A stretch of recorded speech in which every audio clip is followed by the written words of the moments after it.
Hi, welcome to crunch media. భారతదేశం ఓ ఆధ్యాత్మిక దేశం. ఇక్కడ ఎందరో దేవుళ్లను వివిధ రూపాల్లో పూజిస్తాం. ప్రజల విశ్వాసాలతో ఆడుకుంటూ డబ్బు చేసుకుంటూ మన గల్లీ నుంచి ఢిల్లీ దాకా ఉన్న కొంతమంది ఫేక్ బాబాల గురించి మాట్లాడుకుందాం. I'm talking about only fake babas. అంటే దైవాంశ సంభూతుల గురించి నేను మాట్లాడట్లేదు, ఓన్లీ ఫేక్ బాబాస్ గురించి మనం మాట్లాడుకుందాం. విభూతిని గాల్లో నుండి సృష్టించటం, నోట్లో నుండి శివలింగాలు తీయడం, చూస్తుండగానే గాల్లో నుంచి కొన్ని వస్తువులు తీయడం వంటి ఓ బూటక మాంత్రిక మాయలతో, కనికట్టి ఇంద్రజాలాలతో కొందరు, మాయమాటలతో మరికొందరు బాబాలు ఎప్పటికప్పుడు పుట్టుకురావడం మన దేశంలో కొత్త కాదు. ఎన్నో ఫేక్ ప్రామిసులు చేస్తూ ప్రజాదరణ పొంది అమాయక ప్రజలని వాళ్లే దేవుళ్ళని నమ్మించేలా చేస్తారు ఈ ఫేక్ బాబాలు. దేవుడి పేరు చెప్పి ఎంత సొమ్ము పోగేశారో చెప్తే మనమంతా నోళ్ళు ఎళ్ళబెట్టాల్సిందే. అసలు ఎంతమంది దొంగ బాబాలు బయటపడ్డారు ఇప్పటి వరకు? వాళ్ళకి అసలు శిక్షలు ఏమన్నా పడ్డాయా? ఎంతమంది మళ్ళీ బయటకు వచ్చేసారు అనే ప్రశ్నలు మీకు రావచ్చు, నాకు రావచ్చు. అయితే ఈ స్టోరీ కంప్లీట్గా చూస్తే మీలో ఉన్న కొన్ని డౌట్స్ అయినా తీరొచ్చు.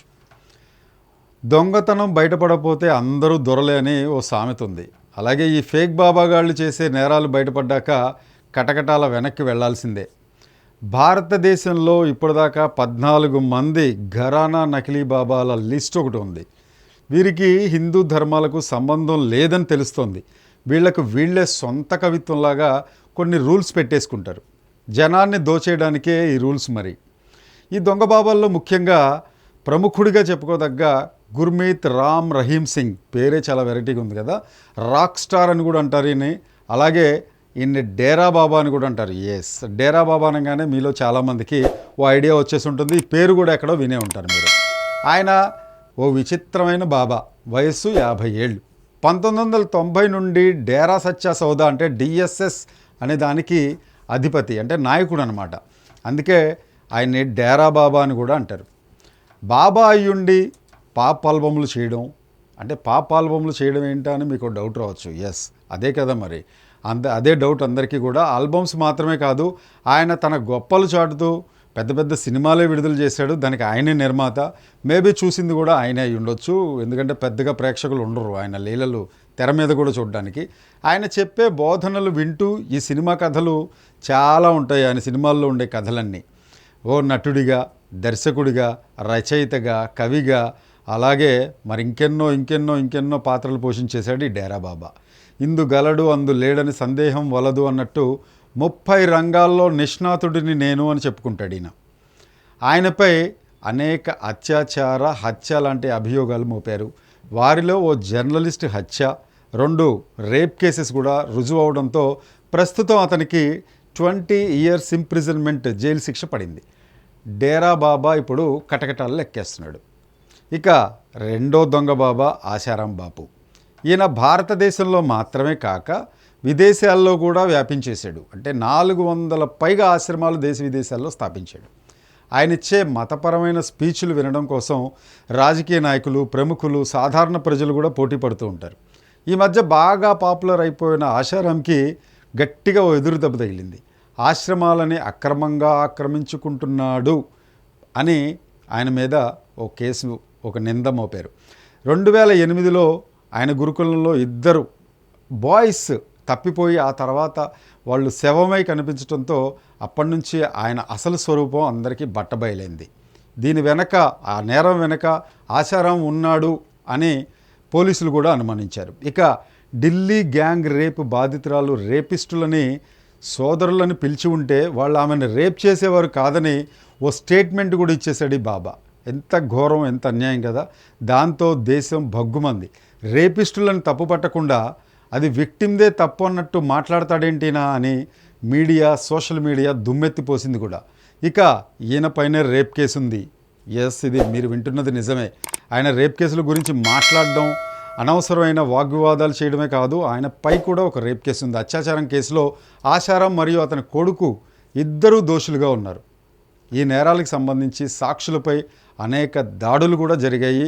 ఆశారామే జరిపించాడనే అభియోగాలు కూడా ఉన్నాయి.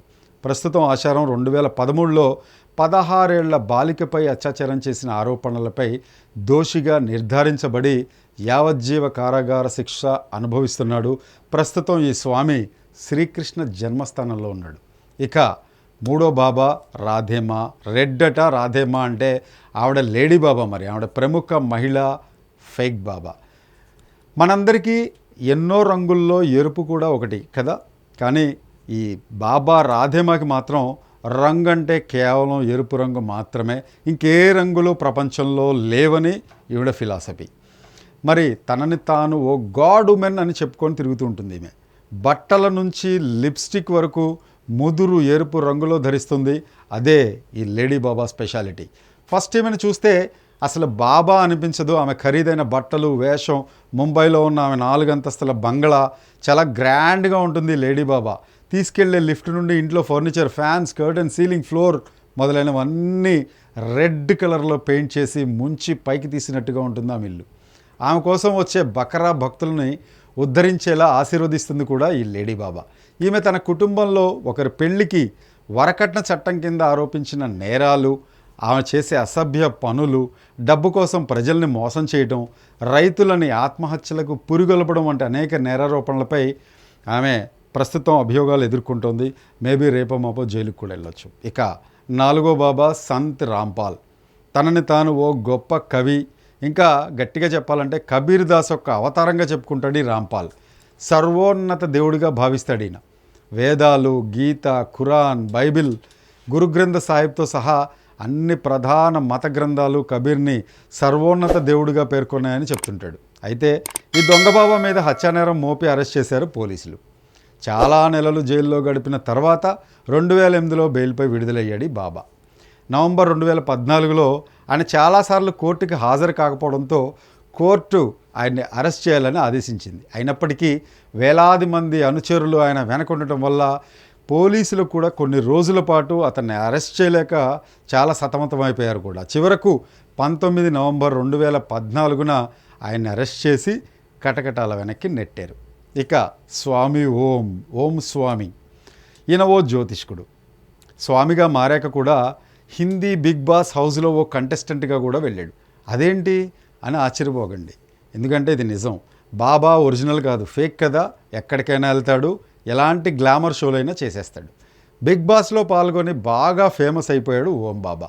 ఓసారి ఓ న్యూస్ ఛానల్ లైవ్ డిబేట్లో తన దగ్గర జవాబు లేని ఓ ప్రశ్న అడిగిందని ఓ మహిళను చెంపదెబ్బ కొట్టేశాడు. అంటే శాంత స్వరూపుడిగా ఉండాల్సిన బాబా ఉగ్ర అవతారం ఎత్తాడు. అప్పటి నుంచి ఆ బాబా నిజస్వరూపం అందరికీ తెలిసిపోయింది. 2015 ఎన్నికల సమయంలో ప్రధాని నరేంద్ర మోడీ గారికి ఆయనే తన సహాయాన్ని కోరారని చెప్పుకొని తిరుగుతుంటాడు. ఇలా ఎన్నో వివాదాల్లో చిక్కుకుని లాస్ట్కి ఓ అండర్ గార్మెంట్స్ కంపెనీ మొదలుపెట్టాడు ఈ బాబా. ఆయుధాలని కూడబెట్టుకోవడం, ఇంకా చీప్గా ఈయన చేసిన పనులు ఏంటంటే గతంలో సైకిళ్లను దొంగిలించిన నేరాలు కూడా ఈయనపై ఉన్నాయంట. అసభ్యకరమైన ఫోటోలు పెట్టి మహిళల నుంచి డబ్బులు వసూలు చేయడం వంటి నేరాలకు గతంలో పాల్పడినట్టు ఈయన గారిపై చాలా ఆరోపణలు ఉన్నాయి. ఈ స్వామిపై కోర్టులో ఇంకా కేసులు ఫైనలైజ్కి వస్తున్నాయి. ఇక 6వ బాబా నిర్మల్ బాబా. టీఆర్పీ సూపర్ స్టార్ అంటారు ఈయన్ని, ఎందుకంటే బహిరంగ స్పీచుల్లో ఆయన చాలా పాపులర్. ఆధ్యాత్మికవేత్తని అంటుంటాడు నిర్మల్ బాబా. ఇండియాలోనే కాదు, ప్రపంచవ్యాప్తంగా అనేక మంది అనుచరులను కలిగి ఉన్నాడు ఈ స్వామి. 40 ఛానళ్లలో ఆయన కమర్షియల్ షోలు ప్రతిరోజు నడుస్తూ ఉంటాయి.